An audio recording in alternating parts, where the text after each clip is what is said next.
Tradicionalmente, há duas maneiras de usar o termo moralidade.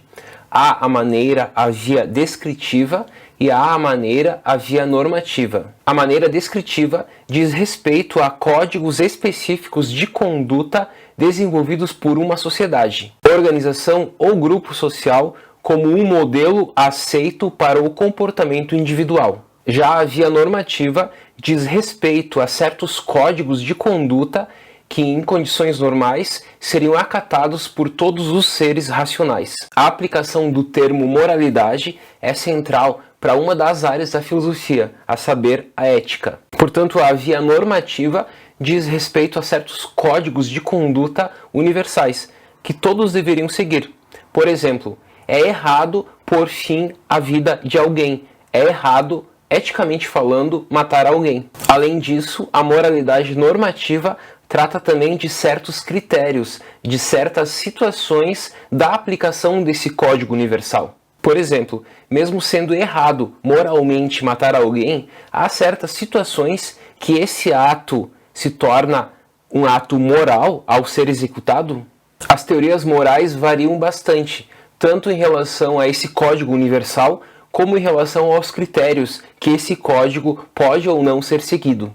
E um dos debates importantes da filosofia moral é o debate entre o realismo e o antirrealismo moral.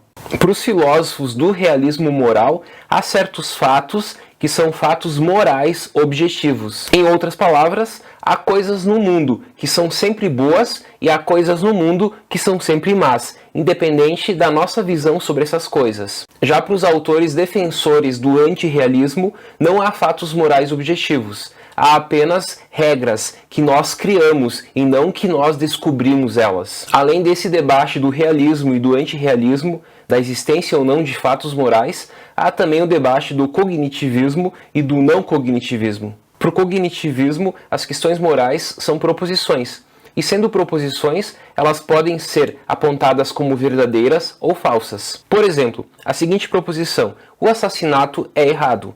Eu posso analisar, segundo o cognitivismo, se essa proposição é verdadeira ou falsa. Já para o não cognitivismo, quando eu afirmo o assassinato é errado, eu não estou falando sobre os fatos do mundo, eu não estou falando sobre algo objetivo, mas estou falando sobre a minha opinião sobre essa questão, se o assassinato é errado ou não. Portanto, para o não cognitivismo, eu não estou descrevendo uma situação, e dessa forma eu não posso falar sobre a sua veracidade ou a sua falsidade. Eu estou apenas opinando sobre essa situação. Somente os enunciados descritivos podem ser analisados a partir da verdade ou da falsidade.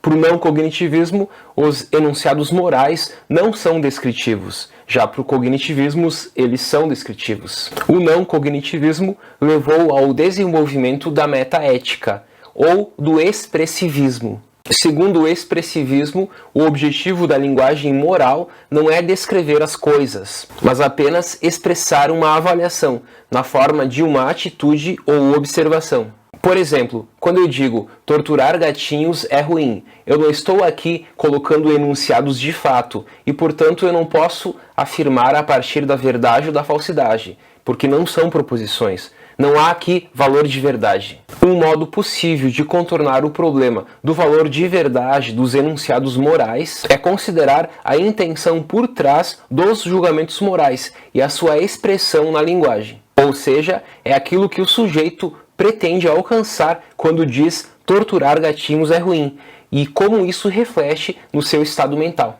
Assim como os enunciados expressam as nossas ideias e crenças sobre o mundo, eles expressam também os nossos julgamentos e crenças morais. Assim, a moralidade se torna tanto uma questão do uso da linguagem moral, como a questão dos códigos tradicionais de conduta.